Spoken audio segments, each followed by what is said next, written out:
So yeah, we're gonna jump on the subject 10, commercial circuit protection. And again, if you guys have any questions about it, you pretty much just shoot for it. You could just straight up say what exactly it is that you need. And then of course, if you guys want to wait until we get into the lab, as you guys know, I'm there Wednesday, Friday, and Saturday. Okay. And of course, if you guys my notes, you go back. I'm also going to take the time here to let everybody know who if this is your last module, please make the effort to reach out to me via my either my cell phone, or if you can come in on a Friday or a Saturday, please hit me up. Jason Augustus, you sent me a text and I don't know where the text message went. I was looking for your text. So I can send you that email. But nonetheless, anybody who this is your last module, please message me. So I can get you in this group chat, and I can get you some journeyman workshop or journeyman test prep that can really help you. Okay, but long story short, let's jump on this subject 10 real quick. We're just going to run through all the answers and then take a look at the final, and then I'll open it up for questions. Okay. So the first question, it says, which device is used to provide over voltage protection for industrial equipment? You have surge protection. So long story short. Which factor can affect the safety and reliability of overcurrent protection devices in industrial installations? It's going to be temperature. That's really all installations. Temperature means that it's getting hot,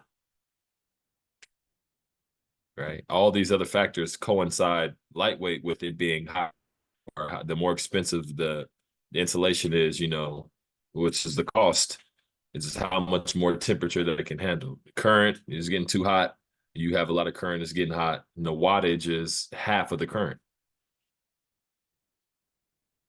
Okay. Electrical fires can cause electrocution. That is true. One thing I do want to explain to you guys, because this would be like saying electrocution, then you have electric shock, right? Electrocution is what happens to humans and animals and stuff like that. Our organs get electrocuted. Our body gets electrocuted. When we flip a light switch or turn a circuit breaker on, we don't say, oh yeah, the circuit breaker, just got electrocuted. It's energizing something. Like he's supposed to go there. But then that goes hand in hand with electric shock. So it's like two things can shock each other, but it's like, let's say two metal pieces get shocked. Like there's no emotion behind it per se. There's no, so it's more like an arcing / short circuiting. But I just want you guys to be mindful of that. Electrical fires can cause electrocution. But electrocution is what happens to us, or the human body, we'll say. Which device is used to provide overcurrent protection when a fault occurs? That is a circuit breaker. So there's a clear distinction on the difference between a circuit breaker, surge protection. Yeah, there's a big difference between the two. It says, what should be expected from the use of industrial equipment versus household or commercial equipment? Yeah, I'm pretty sure that's household. It's definitely household. Okay. So what should be expected from the use of industrial equipment versus household or commercial equipment? Definitely more wattage uses. The grounding requirements should be the same, if not a little bit more, especially on the industrial side, but fairly basic. Customer training, might not be a lot of customers on the industrial side. Like this stuff isn't moving, and yeah. Unreliable electrical system, that's the definite wrong answer. And a higher risk for injury. It's probably a larger system. It's definitely just overall larger. So the risk is higher. Okay. Which device is used to protect circuits through power dissipation? An inrush current limiter. Okay. And the circuit by creating an between two points. The size of the gap is dependent on the current, and the size of the terminals is dependent on the voltage. Okay. So if I had to try to put two and two together for this, the size of the gap. So if the current is larger, that means the magnetic. If the current is larger, that means the magnetic field would be larger and stronger. So the gap can be wider if the current is stronger, right? And that goes hand in hand with like power limiting circuits. And you have what's that word? It's a specific word. Time delay fuses and things like that, instantaneous trip breakers, inverse time circuit breakers, stuff like that. And then the size of the terminals, that's where the wires are going. So current has a lot to do with it as well, but mainly the wire is going directly into the terminal. So the voltage has to be connected at that terminal before anything else can get power in the first place. So we'll call that good. Okay. So current and voltage. And it says, which device is used to protect equipment and structures from surges up to 1 billion volts or 200,000 amps? Probably a lightning protector, also known as a lightning arrestor. Okay. This is very prevalent on the solar or photovoltaic side of the electrical trade. Okay. Lightning arresters, surge protection. Which overcurrent protection devices are typically less expensive to purchase? It's going to be a fuse.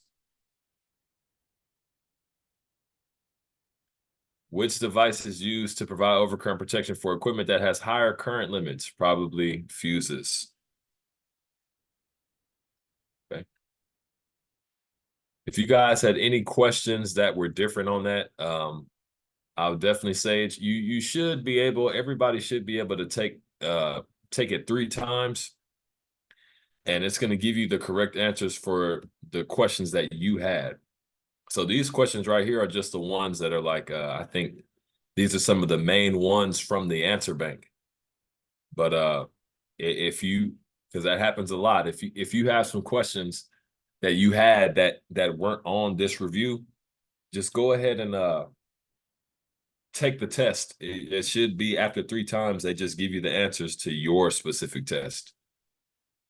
All right. And then of course, do your research, and do the reading, because that's in your mind. Right. But nonetheless, so that was the subject 10. That was the homework assignment for this week. I'm going to take a look at this final. I'm not going to answer anything, but we're just going to see what it's hitting for.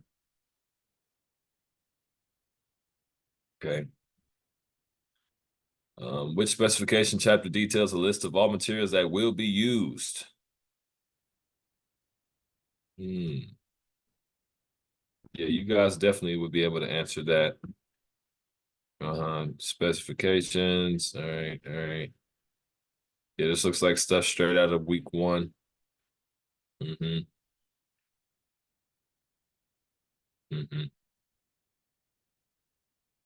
These are the boxes. We had this stuff for week 2. Fair Housing Act. What size box? We were doing some Can we box go field over a stuff. brief topic of what's we're reading through as we're reading through it? The questions? You talking about these questions? Absolutely. No, because this is your final. So what I can tell you, because I'm just going over it solely off the fact that there's been times you guys will open up a final and you'll see a question that's from another module that you either have already done or you haven't done yet. So those would be the questions where it'd be like you couldn't possibly answer. You would be forced to guess. So that's really all I'm doing here, taking a look and see if it's any questions like that. Oh, which NEC article? Yeah, we could talk about this one right here. The answer is Article 100. Yeah, I would be mindful. Yeah, I definitely wouldn't choose Article 100 for this question. I hope y'all don't do that. But yeah, that's all this is right here. I'm just looking over it to make sure that there's no typos. And as it stands, it looks like you guys should be able to knock this out. Okay. Uh yeah. In order for metal conduit to be considered. All right. Yeah, all of this stuff seems very basic. This guy right here, you're definitely gonna have to have your NEC book open. Especially you guys should be able to knock this out. This looks like a straight pipe fill question. So one of the pop quizzes that I give you guys, you got pipe fill and box fill. You're definitely going to need to reference some articles for this guy. Chapter 9, Table 5, and Table 4, and all that. And then the 300 articles. What is needed? Mm-hmm.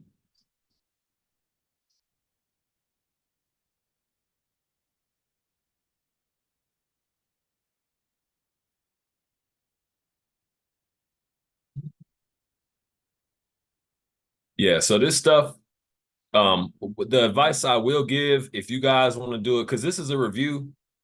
But long story short, how I used to do the reviews, I used to go over to week one. I go over to week one, click on the questions, and I would ask you guys to give the answers, like if we're doing the same stuff over again. Now, of course, we have this is clearly false.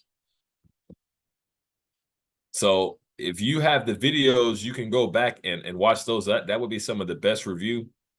Um, but yeah, so long story short, guys, what I do want you guys to do, definitely do your best.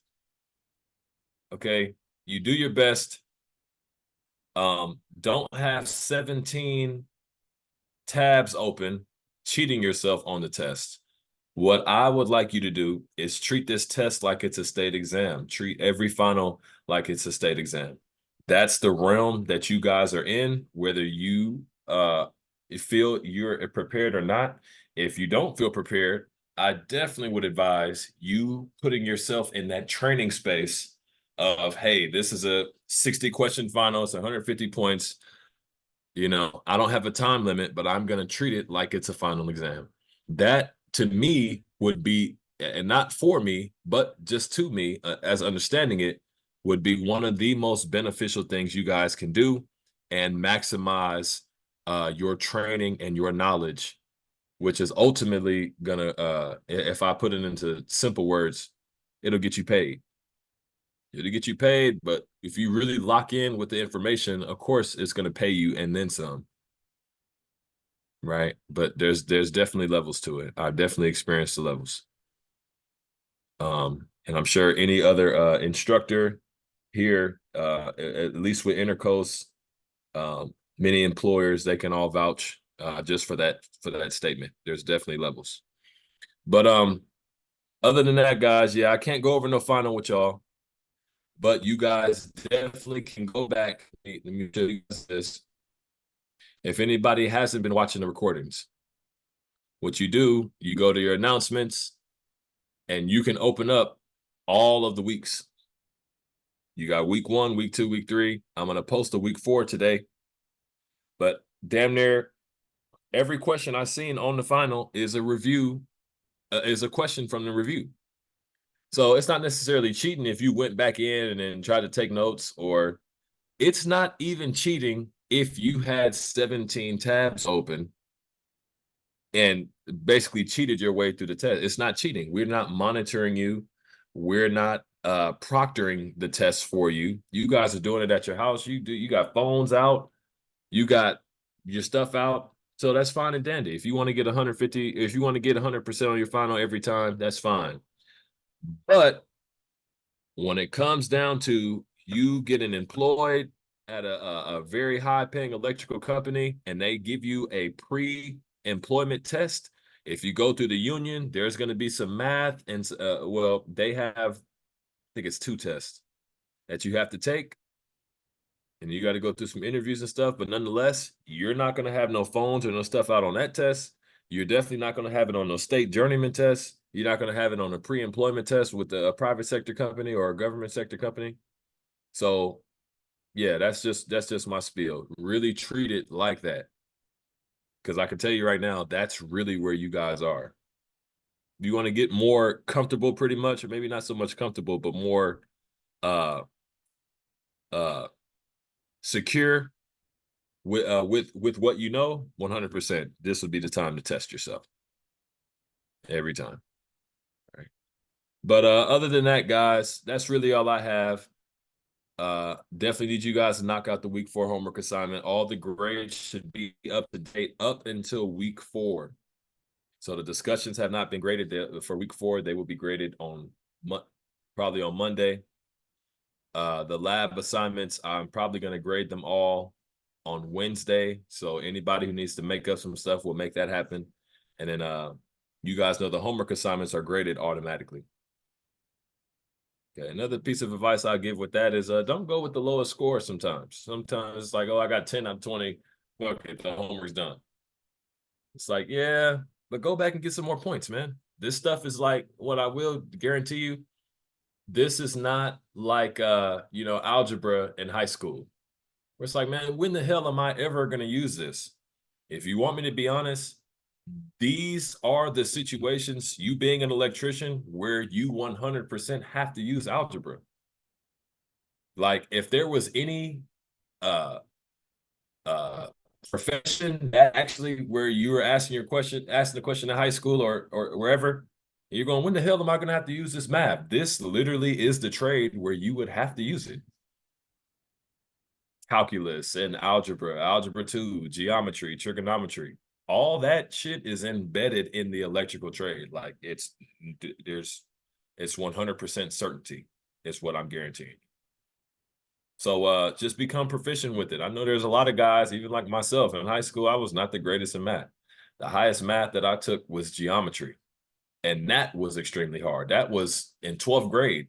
So I got freshmen and stuff that are being in geometry.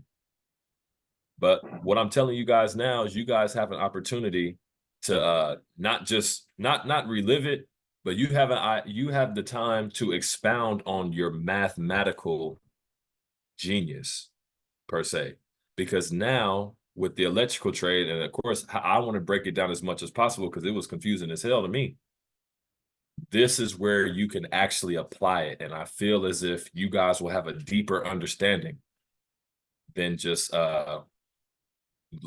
like doing the math almost seemingly for no reason. This math that we're doing is directly correlated to what you're going to be doing in the field in some way, shape, or form. So yeah, that's my spiel on that, guys. But other than that, we knocked out the week 4 homework assignment, the subject 10. You guys have the answers to all the review from week 1 through week 3, and now week 4. Definitely need everybody to take their final. I'll tell you guys straight up, anybody who doesn't take their final by Wednesday, you're probably going to get some points taken away from your professionalism grade. And that's what I've been doing this whole time. I just didn't tell anybody. Not every instructor grades the same way. And of course, I got your back, but you got to put your work in too. All right. So that's my spiel for that, guys. So before I let you guys go for the day, does anybody have any questions?